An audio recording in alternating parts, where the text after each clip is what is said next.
I've jumped right into this here. I'm changing my thermistor out, and you can watch all the other videos. You flip the you got to take this screw out here, you flip the machine over, and you take the 3 screws out on the back plate. I went ahead and I took the fan off. The fan was, just dangling down here by them 2 little wires. So I unplugged the fan, took it off, and I got into where the thermistor is at. Now, I cut the wire for the thermistor here, and what I'm going to attempt to do is I'm going to tape the thermistor itself like this on the wire and pull it through the loom, and hopefully it'll go through when I pull it easily enough all the way to the front, and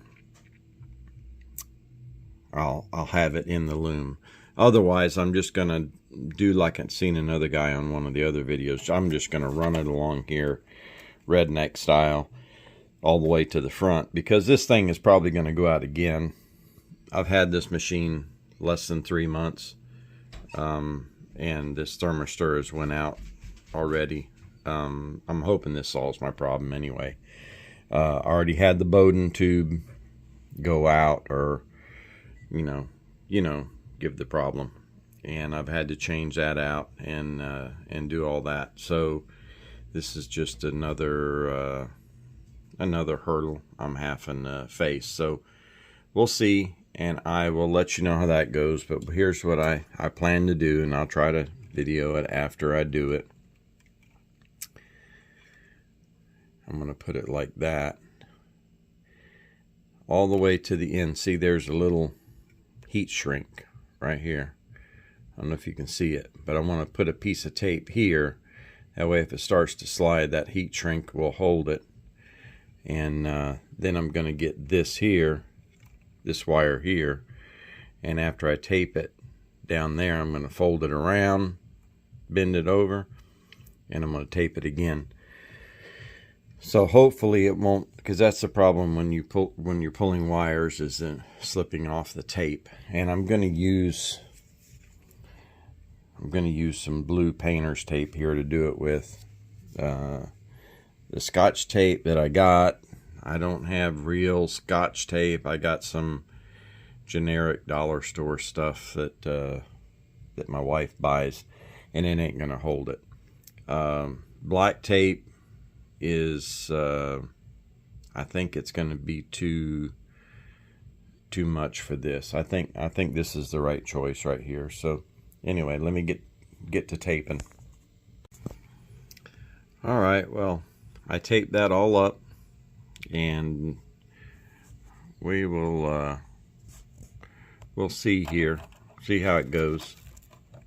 I already shoved some of it in the loom. It seems to be sliding pretty easy, so we will see. And I put the thermistor in on there because that's the end that I need. Here's my plug-in. So I'm going to flip this machine over and try gently pulling it through, and let's see what happens. All right, I got it through. I turned it flat like it normally sits, and then I flipped it back on over, and I had to help it a little bit on this end. I went ahead and pushed it in on this end while I simultaneously pulled it on this end, and I got it through. So now the next thing is to get this tape off. I want to tell you that thermistor was a little bit contrary pulling it out of the hot end there. I thought it was going to break before it come out, and then we'd have big trouble, but I got it out. Let's see if I can show it to you here. The condition of it, shoot. the condition of it doesn't really look all that bad. I thought I would find some grounded wires or something in it, but I guess they just go bad. I don't know. I'm just tired of having print jobs fail. It's kind of weird the way it does it. It will, I'll get a loss of heat at hot end error code, and it'll just shut down. But it's random. I could shut the machine off and wait a day or two and start it back up and try to print something, and it'll print just fine. So it's kind of random. But everybody's having this problem with the thermistor. Another guy said that he had a problem with his circuit board, but he said that his plug over here that plugs on the circuit board, he said it was loose and it wasn't soldered correctly, and I don't feel that one being loose, my plug. So let's hope this is it. Like they say, only time will tell. And let me put this back together and we'll be getting back with you. I wanted to add to this video, this is not my first problem here. My first problem with this was this right here. I don't know if you can see it there. That red wire was not soldered on there correctly, and I was printing with it and never had this thing apart, and I was printing with it, and I was getting the same problem that you normally get with the Bowden tube getting clogged up. So I took it off, I replaced the Bowden tube, put it back together, and it printed for a little while and then got clogged up again. So I had to replace my Bowden tube again. In doing so, I had watched a few videos, and they were talking about doing this, taking this apart while the machine was still on. And I noticed this fan was running, and I remember my fan wasn't running when I took mine apart. So I went ahead and delved into it a little bit further, and I found out that that wire was disconnected underneath this little piece of tape. Matter of fact, it had come out over from the piece of tape, and I could see it. So I started it back on, and that was my problem. The hot end was getting too hot, and it was melting the whatever. It was getting too hot. So I guess it was backfeeding up. I'm new to all this 3D printing, so but I come from a mechanical background, so I can translate some of the stuff. But yeah, it was conveying the heat on up the shank to the top part, and that's what was my problem was. So make sure your fan is working here whenever you pull the lid off here, the cover off. Whenever the thing is running, make sure that fan's going. That was one of my issues. Anyway, all right, well, the wire management is not exactly like I like it. The wire was too short for the hot end, for the thermistor, and so it left me some slack with these other wires. So I just kind of tied them up here. It's the best I could do right now. We'll see how it winds up. There was slack in them wires, so I could go ahead and take up the slack, you know, for the shortness in the other wire.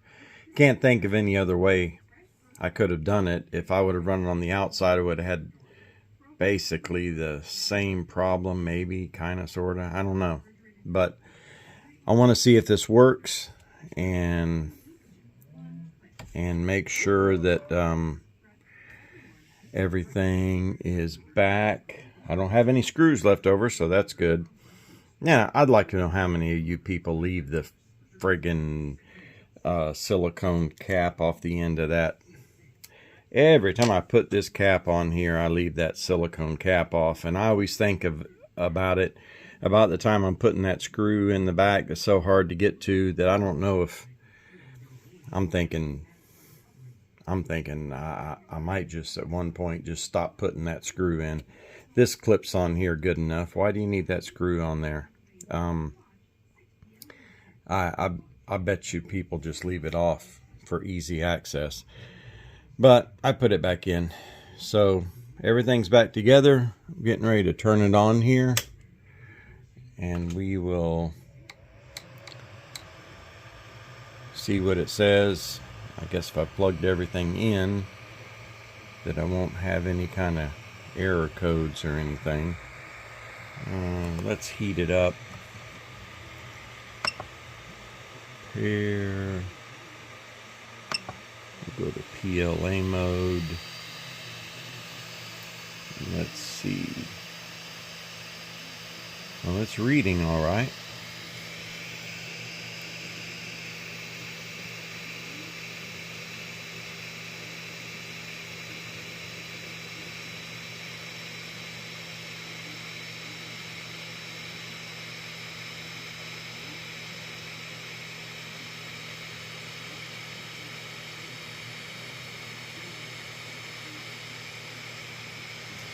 That head, oh shoot, let me get it here for you.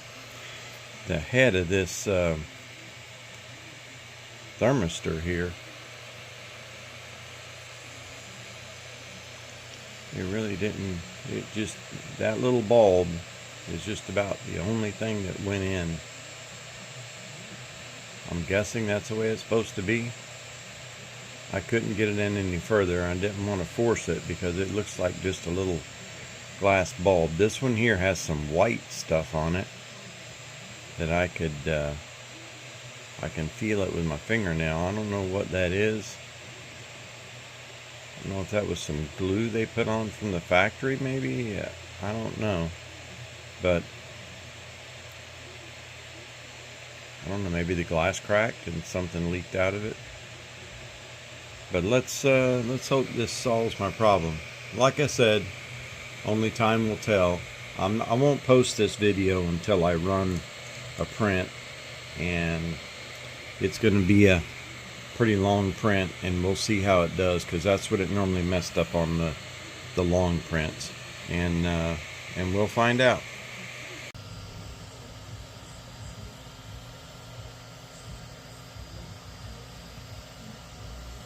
Well, guys, she's going strong. I have now printed about, oh boy, knocked over everything. I have now printed about, I think this is number 13. Yeah, it's number 13. 13 of these watch holders. And no problem. So that thermistor that I replaced, and I'm glad I got the pack here with I got a whole bunch more of them. I don't remember how many. I think I got 5 maybe. 3, 4. Yeah, I got 5 in the pack. So if it went out in 3 months, actually a little less than 3 months, then it's going to go out again. And I did just what I said, and I run it up through the wire loom here. I tied it, I cut the end off, I tied it to the other one, and I just pulled it right on through. It was a little bit shorter, and I got this little I don't know what you want to call it, loop of wires here. Because I had to go ahead and shorten up the loom a little bit to get it through. But you know what? It's working. I'm really, besides you guys, I'm the only one seeing it. And it's working fantastic. So that was my whole problem. And I believe I told you the error screen, it was coming up that not enough low temperature on hot end is what it was saying. So that was my whole problem this time. So I'll keep you updated. I'm not I'm definitely a noob at this stuff, but I'm learning a little bit more every day, and I'm gonna let you guys know, and maybe it helps somebody out. Alright, y'all have a good day.